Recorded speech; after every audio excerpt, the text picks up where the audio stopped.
لله ثم الحمد لله وبعده لله أشهد أن لا إله إلا الله وحده لا شريك له وأشهد أن محمدا عبده ورسوله لا نبي ولا رسول بعد أما بعد فقال الله تعالى في كتابه الكريم يا أيها الذين آمنوا اتقوا الله حق تقاته ولا تموتن إلا وأنتم مسلمون وقال رسول الله اتق الله حيثما كنت واتبع السيئة الحسنة تمحوها وخالق الناس بخلق حسن.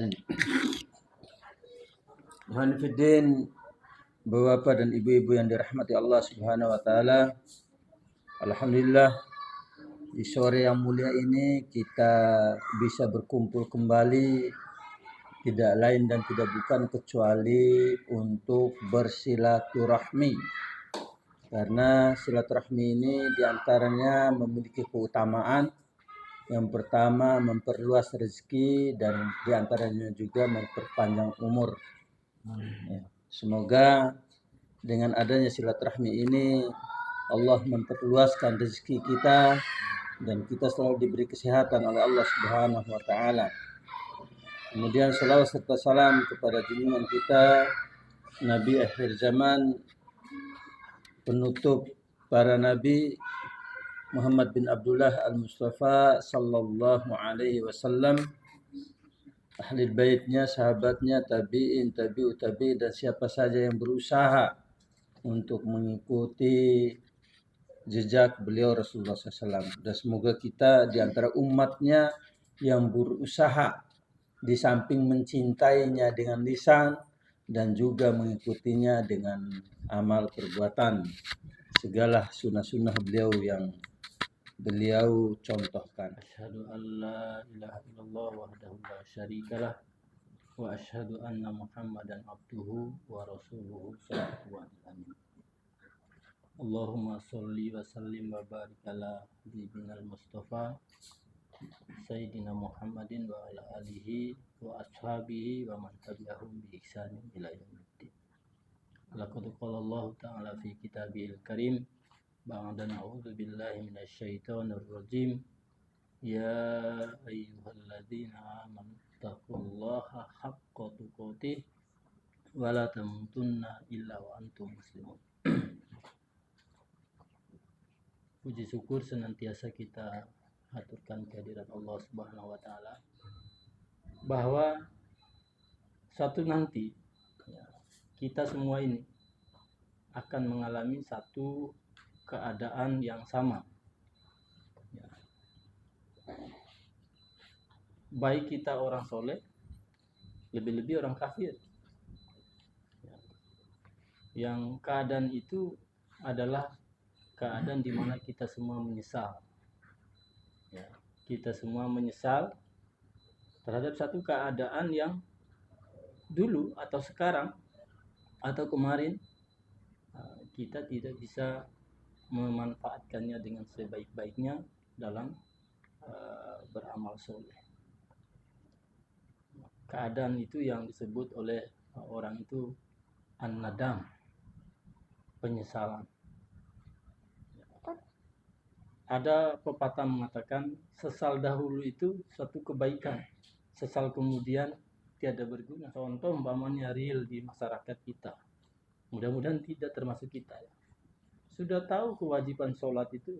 Wow, baby. Ya. Kalau ditanya orang selama dia mengaku muslim, sholat itu wajib atau enggak? Pasti jawabannya wajib. Diperintahkan atau enggak? Diperintahkan. Tapi kita lihat betapa banyak yang tidak sholat. Sama seperti juga hari Jumat itu hari spesial, hari yang dimuliakan oleh Allah, hari yang diagungkan oleh Allah. Rasulullah menegaskan itu. Innal Jum'ata sayyidal ayyam. Sesungguhnya hari Jumat itu tuannya para hari. Coba kita lihat bagaimana kita memperlakukan hari Jumat itu. Sudah tahu hari Jumat itu? Sengaja ya memperlambat untuk datang sholat Jumat. Padahal kita tahu itu. Kalau khotib sudah naik di atas mimbar, buku absen di depan pintu masjid itu ditutup oleh malaikat itu. Artinya apa?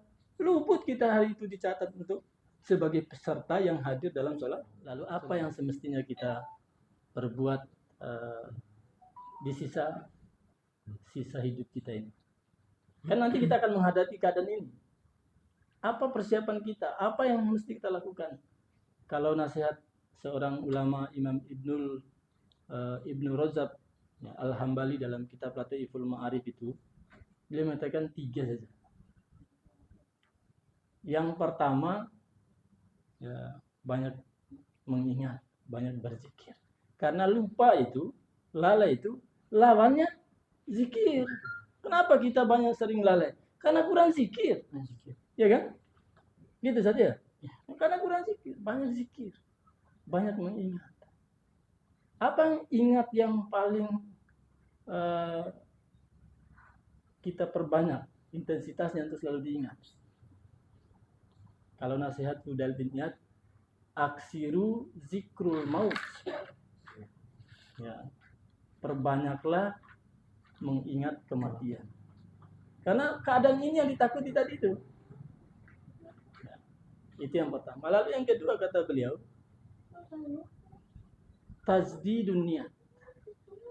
Perbaharui niat. Yang di sisa-sisa hidup kita. Kata Imam Ibnu Rajab dalam kitab Al-Ma'arif, ya, Al Ma'arif itu, kalian diciptakan karena niat. Ada niat. Jadi kita ini diciptakan bukan tanpa niat oleh Allah itu.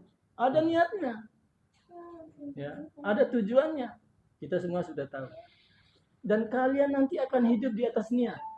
Kita ini kan hidup di atas niat kita masing-masing. Makanya dalam hidup itu banyak corak manusia itu kan. Ada yang semangat di akhiratnya, ya karena niat tadi itu. Ada yang semangatnya rendah terhadap akhiratnya, dunia yang lebih besar. Ya niat semua yang pengaruh itu. Ya.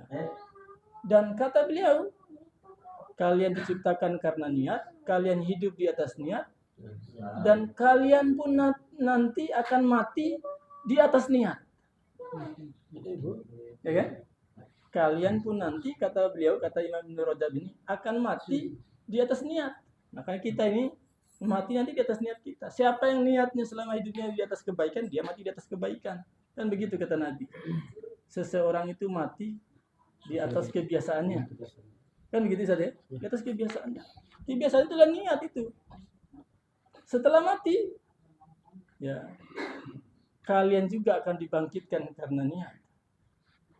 Ya, kita juga dibangkitkan oleh Allah karena niat kita. Ya. Dibangkitkan sesuai dengan amal kita. Setelah itu terakhir, kalian pun dihisab, kata Imam Ibnu Rajab Al-Hambali, terhadap niat kalian. Maka dalam surat Yasin itu ingatkan kita ayat 11 itu kalau tidak salah. Inna nahnu nuhyil mauta wa naktubu ma qaddamu wa atharuhum wa kulla syai'in ahsaynahu fi imamin mubin. Nah, ini ada niat ini. Kamilah yang menghidupkan dan mematikan kalian. Dan kami catat, kata Allah. Ini garis bawahnya.